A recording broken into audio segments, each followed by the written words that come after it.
Bine v-am regăsit aici la Sănătate, fără frontiere, medici de top de acolo din Turcia, din cadrul Medical Park Göztepe Hospital.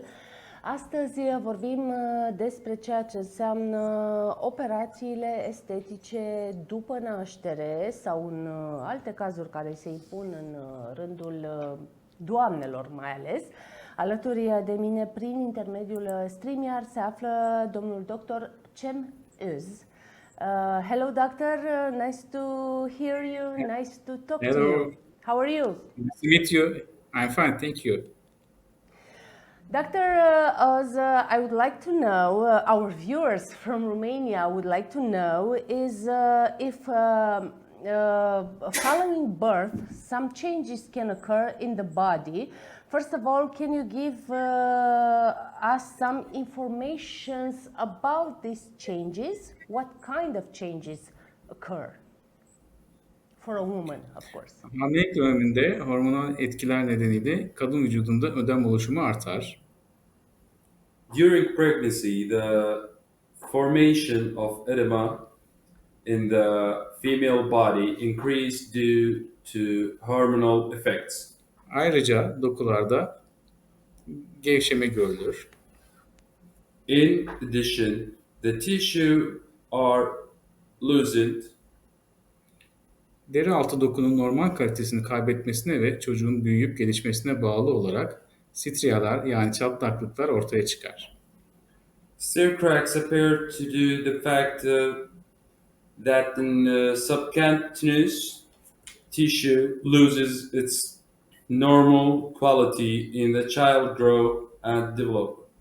Yine kilo alımına bağlı olarak basen ve popo bölgesinde hem deri yapısında değişiklikler, selülit ve çatlaklar hem de bölgesel yağ fazlalıkları oluşur. In the area of the hips and buttocks, both change in the structure of the skin, cellulite and cracks of the and facial increases of folic fat occur secondary to weight gain. Bu arada değişikliklerin en çok olduğu iki yer doğal olarak meme dokusu ve karın dokusudur. The two areas where changes are most seen are normally breast tissue and abdominal tissue. Memelerde sarkma, üst kısımlarda boşalma, küçülme, özellikle doğumdan sonra süt verme dönemi bittikten sonra görülebilir. Sagging of the breast and emptying and shrinking of their upper parts can be seen especially after the end of the breastfeeding period after birth. Bu değişiklikler anne süt verse de vermese de görülen değişikliklerdir. These changes are independent of the mother's breastfeeding. Doğum sonrasında kadın vücudunda oluşan deformasyonlar nedeniyle hastalarımız en sık eme estetiği ameliyatları, karın germe, liposuction ve genital estetik ameliyatları isteğiyle başvurabiliyorlar. Due to the deformations in the female body after birth, our patients most often apply to the breast aesthetic surgeries, abdominoplasty, tummy tuck, liposuction, and genital aesthetic surgeries. Okay. I understand.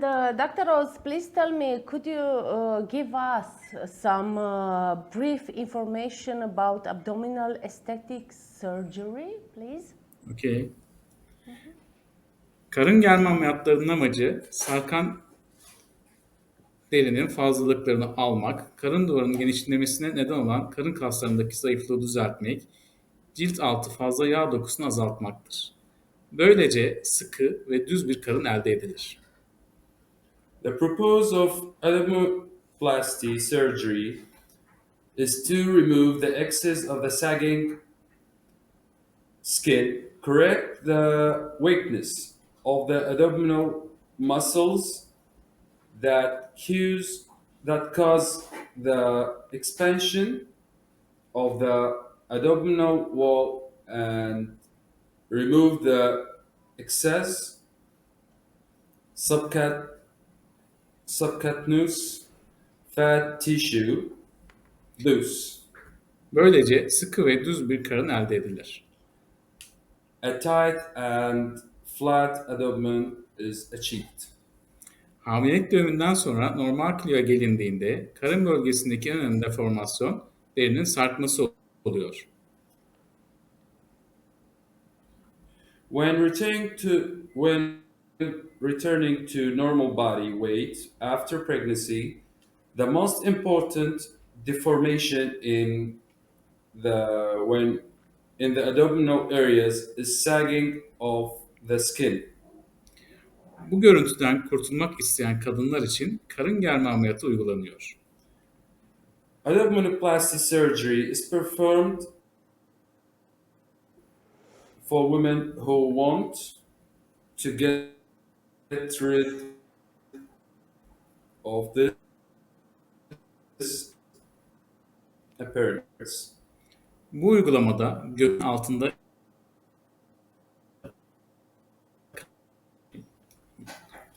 In this procedure, this tissue under the belly is completely removed and the belly is placed in its new place. fazla kiloların atılamaması bel ve karın bölgesinin yağlı kalmasına neden olabilir. Failure to lose excess weight may cause fat in the waist abdomen in order to eliminate this problem. Bu sorunun içinde mutlaka karın germe ve yağ aldırma işlemlerini bir arada yapmak gerekir. It is absolutely necessary to perform abdominoplasty and fat removal procedures together. Şimdi tam karın germe ve kısmı karın germe arasındaki farklar, karındaki gevşekliğin, sarkıklığın durumuna göre iki tip karın germe ameliyatı uygulanmaktadır. Differences between full abdominoplasty and partial abdominoplasty. According to the state of abdominal losing sagging, it's two types of abdominoplasty. Tam karın germe abdominoplasti ve kısmı karın germe mini abdominoplasti. Abdominoplasty are performed in abdominoplasty and mini abdominoplasty. İki yöntemde genel anestezi altında uygulanır. Tam karın germe ortalama 3 saat, mini karın germe ortalama 1 saat sürmektedir. Both methods are performed under general anesthesia. Abdominoplasty takes average 3 hours while mini abdominoplasty takes 1 hour. Kısmi karın germenin farkı sadece fazla cilt çıkarılması ve göbek deliğinin yer değiştirmemesi, daha küçük ameliyat izinin oluşmasıdır. The difference of abdominoplasty is the extraction of excess skin only. Karın germe ameliyatı nasıl yapılır? Tam karın germe, orta ve ileri düzeyde karın sarkması olan hastalara yapılabilir. How abdominoplasty is performed? Abdominoplasty can be performed by patients who moderate and severe abdominal sagging. Bu hastalarda karın derisi genital bölgeyi kapatacak kadar sarkmış olabilir. The abdominoplasty skin of these patients may be sagging enough to cover the genital area. Karın alt tarafta hemen kıllı bölge üzerinden yatay bir kesi açılarak orta ve alt karın bölgesinde çatlamış görünümlü fazla deri kesilerek çıkarılır. In the normal, abdominal and horizontal incision is made in the hairy area. The axis of skin of the middle and lower. Hamilelikte karın ön duvar kasları gevşer ve birbirinden ayrılır. Kaslardaki zayıflık tamir edilerek kaslar birbirine yaklaştırılır. Gereken sıkılaşma yapılır. Which appears cracked, it's cut off and removed during pregnancy. in the interior abdominal, while muscles loosened and separated from each other. Okay, Sarkan deri doctor, formunda Dr. Rose, please tell me about breast aesthetic surgery, please. okey. Doğum sonrası memedeki en büyük değişim hacim kaybıdır. The biggest change in the breast after childbirth is the loss of volume. Doğum öncesi memesi çok büyük olmayan kadınlarda küçülme, In the women whose breasts are not very large before birth, büyük olanlarda ise sarkma ve sönmüş balon görünümü ortaya çıkabilir. shrinkage may occur while in the large mammals. Bazı kadınlarda ise emzirme sürecinde büyüyen göğüsler sonrasında büyük kalır. In some women, the breasts that expand during breastfeeding continue to remain expand afterwards. Küçük ve sarkma olmayanlarda uygun boyutta kullanılan silikon meme protezi ile hem meme hacmi arttırılır hem de sarkma etkileri giderilir. Silicone breast implant, which is used in small and not sagging after the appropriate size, Sarkan memelerde ise meme dikleştirme, mastopexi ameliyatları tercih edilir. Dr. Rose, Yes. please tell our Romanian viewers how we determine the right time for a woman to do this kind of surgery, breast aesthetic surgery, please. Meme estetiği ameliyatlarının hastanın bebeğe süt vermeyi kestikten en az 6 ay sonra olmasını öneriyoruz. we recommended breast aesthetic surgeries at last 6 months after the end of the breastfeeding of the baby. Çünkü gebelik sonrası oluşan değişiklikler doğumdan sonra 2 yıl kadar devam edebilir. Because the change that occur after pregnancy can continue for up to years after birth. Meme ameliyatları sonrasında uygun teknikler kullanıldığında After breast surgeries, appropriate techniques are used. annenin daha sonra doğum yaptığında da süt verme şansı vardır. The mother has the chance to breastfeeding later in their birth. Uygun teknikle yapılmış ve tecrübeli bir cerrahın gerçekleştirdiği silikonla meme büyütme ameliyatı süt kanallarına zarar vermez. Breast augmentation surgery with silicone performed by an experienced surgeon with the appropriate technique Doğum sonrasında süt verebilirsiniz. does not damage the milk. After birth, the mom can breastfeed. Hatta iyi gerçekleştirilmiş bir meme dikleştirme ameliyatında da meme küçültme ameliyatında bile süt verme riski azdır. Even after a properly performed breast lift surgery and breast eradication surgery, the risk is not given milk as small. That's what I wanted to ask you, Dr. Oz. If a woman who has this kind of surgery can breastfeed the baby with no repercussion, with no dangers, let's say. Some dangers, not Some dangers, you said? What kind of only dangers, doctor, please tell us? they can't milk baby for 110%. Okay. Veremeyebilir diyelim. Explain So us, please, why. she can breastfeed the baby 10%. Okay. Yes. Why only 10%? What's In the 10% %10'luk annelerin süt kanalları ameliyat sonrasında etkilenme ihtimali var diyoruz. %90'ı etkilenmez diye. So after ameliyattan sonra. Evet. Estetik ameliyat. So after doing the aesthetic for the breast, okay, only 10% can work, and that's the reason that can breastfeeding for 10%. 90% it's not gonna work. It's work? 90%. 90% Yes. work. 90% work.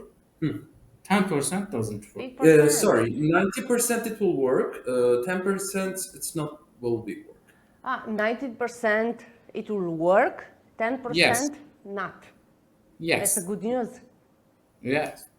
Okay, I understand. And my last question for you, Dr. Oz, what can you say about genital area aesthesis? When can medical help be applied for this kind of problems? Okay. Hormonal ya da doğum operasyonu esnasında Deformation. fiziksel travmaya bağlı gelişen vajinal vulva deformasyonun tedavisi mümkündür. Deformation of the vagina and vulva that develop due to hormonal or physical trauma during the both operation can be treated. Vajinal dudaklarında oluşmuş şekil bozukluğu ve sarkmalar için yapılan estetik ameliyatta labioplasti, labia küçültmesi denir. Aesthetic surgery for the deformation and sagging of the vaginal lips is called lipoplasty, reduction of the labia. Bu operasyon hem vajina küçük dudaklarına hem de büyük dudaklarına uygulanabilen bir işlem. This operation can be performed for both the small lips and the large lips of the vagina fat injection. Ayrıca vajina dudaklarına yağ enjeksiyonu da yapılabilir. Pubis lift nadiren tek başına sıklıkla karın germeyle birlikte yapılan bir işlem. Pubis lift is a procedure that is rarely performed alone and often combination and abdominoplasty. Aşağı doğru sarkmış vajinanın toparlanmasını sağlar. It allows the vagina to recover from the downward sagging vagina. Hastalığın şikayetlerine bağlı olarak en sık yapılan işlemler labia minora, vajina iç dudaklarının küçültülmesi, vajinanın daraltma işlemleri ve labia majorlarda, dış dudaklarda yağ enjeksiyonu ameliyatlarıdır. Depends on the complaints of the patients. The most common procedures are the reduction of the inner lips of the vagina, labia minora, the vagina narrow procedures in the injection of fat to the outer lips, labia majora. Doğumdan sonra özgüvenin tazelenmesi ve sağlıklı bir yaşamın devamı için bu tür estetikler olunabilir. Such aesthetic procedure can be performed to restore self-confidence after childbirth and maintain a healthy life. Okay, thank you very much, Dr. Cem Öz, for all this precious information you offered to our Romanian viewers today. Hope to talk to you, hope to talk soon again, see you again. See you Thank you later. very much again. Thank you. Okay, See you later. Have a nice day, Dr. Oz. A fost așadar, doamnelor, domnilor, aici, la Sănătatea fără frontiere, domnul doctor Cem Öz, chirurg plastician, acolo la Medical Park Giuseppe Hospital din Istanbul. Am vorbit despre ceea ce înseamnă operațiile estetice după naștere în cazul femeilor. Am vorbit despre ceea ce înseamnă operațiile plastice mamare. Domnul doctor, așa cum ați auzit, a oferit informații prețioase legate de acest subiect. Eu vă aștept data viitoare, așa cum v-am obișnuit de altfel de luni de zile, cu un alt medic de top de acolo din Turcia. Seara bună!